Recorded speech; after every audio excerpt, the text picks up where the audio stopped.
How goes it all? Welcome back to Larry's Anything Goes. Hopefully you guys having a safe and exceptional day as I come in and out of the picture. All right, it's been a minute since I've used this kind of background, but it's all good in the neighborhood. So today's word of the day is coat. Stands for a sleeved outer garment extending from the shoulders to the waist or below. And I chose number two, the natural or outer covering such as fur of an animal, layer of material covering something else. I chose this word today because, you know, we are in the thick of it's February. We are in the thick of the winter time. And a lot of times you have to cover, like today it feels like a nice spring day where I'm at, but a lot of times you have to put yourself in a position where you have to cover yourself up and in a certain amount of layers in order for you to not be freezing cold. And I always like to use this word for an example of, you got to make sure you're covered in life. Now, when it comes to, you know, trying to be healthier, you know, got my water with the lemon and the mint and the cucumbers, you know, trying to eat better, drink better beverages. When it comes to you exercising and when it comes to the things that you put into your mind, you know, your mind's got to get right. You know, your mind, your body, your soul's got to get right. All that good stuff. You know, reading books. You know, things of that nature, that's the stuff that matters in today's world, because your mental diet is, you know, like I'm reading Dr. Bruce Watkins, The 10 Commandments of Black Economic Empowerment. You know, it's Black History Month. So why not, right? But, yeah, so when it boils down to that, when it boils down to what you feed your mind and your body and your soul.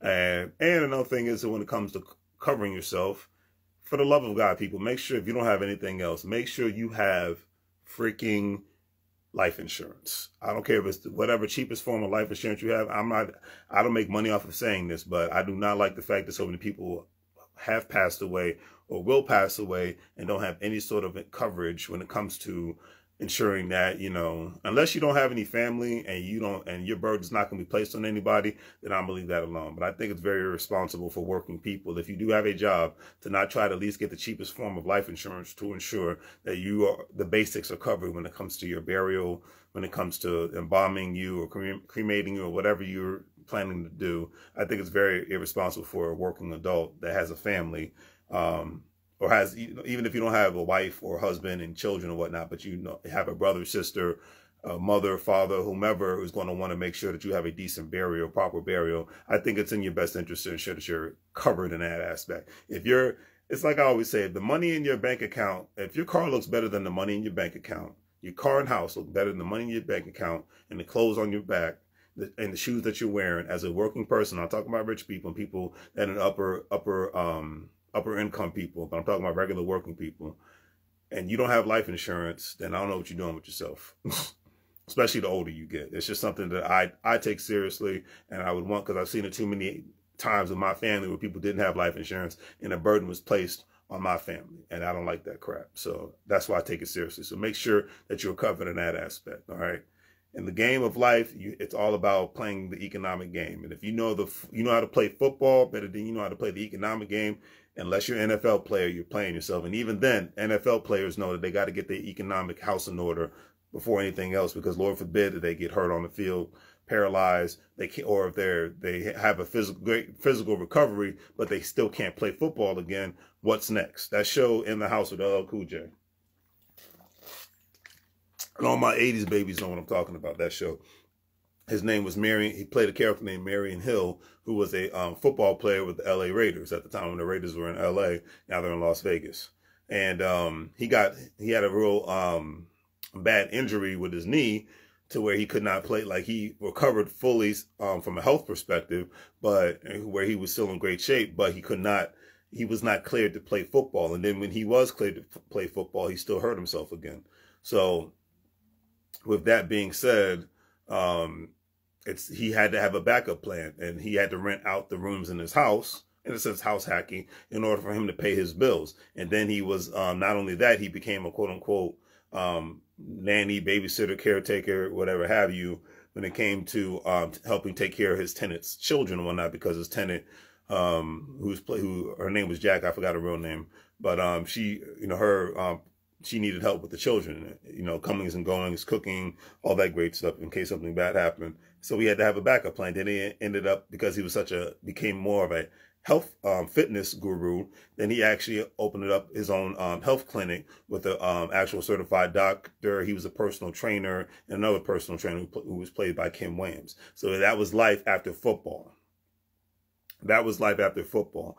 And that's what you have to say to yourself, especially whatever career that you're in now, whatever business you're in now, especially nowadays. What is life going to be like? Because we don't live in the time of you just have a job and you'll be okay. And that's just what, we live in a time of, if you're not thinking outside of the box, then you could get caught in a storm, or you get pushed out into the ocean, or pushed out into the streets.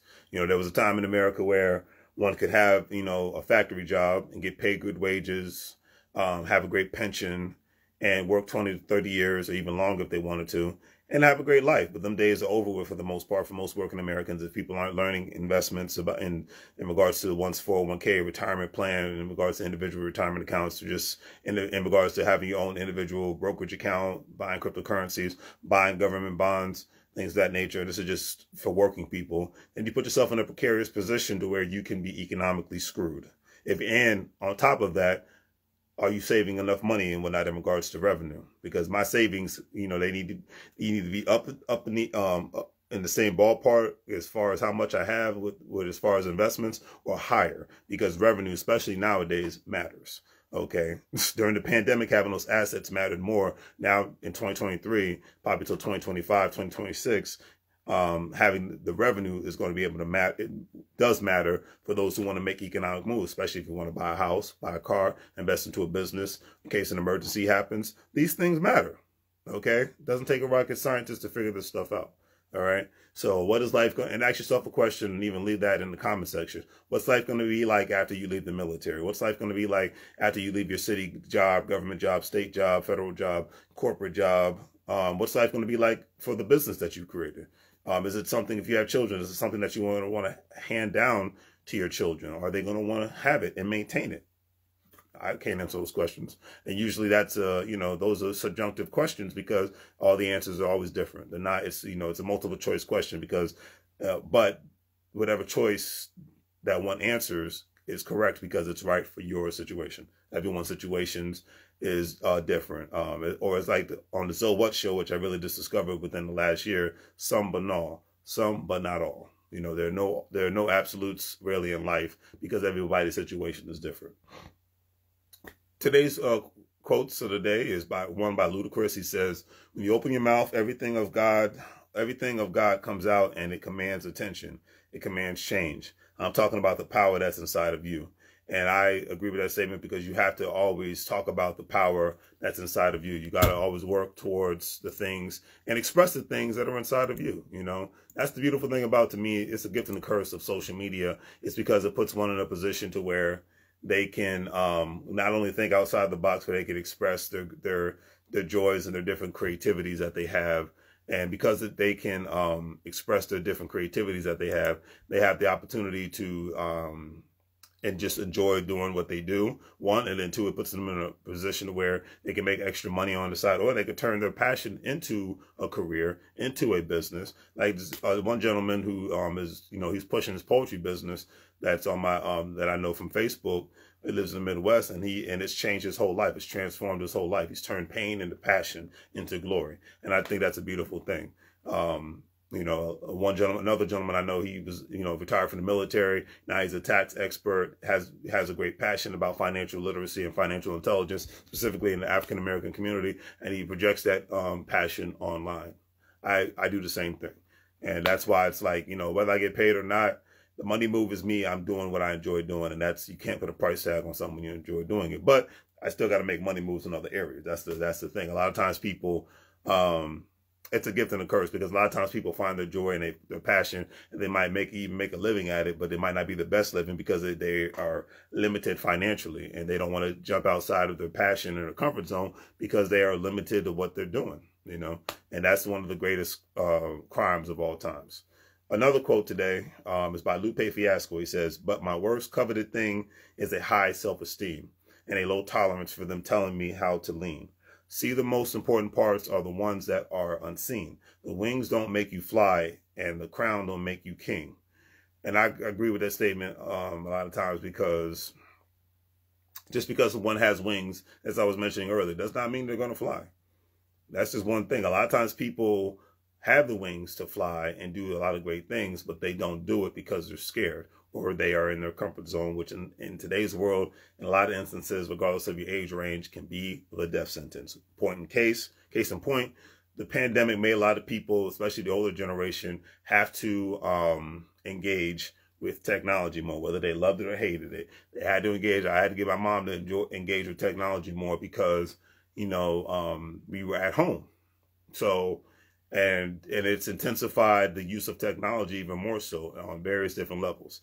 And that's why a lot more jobs are going to disappear and be automated in the future. Not so right now.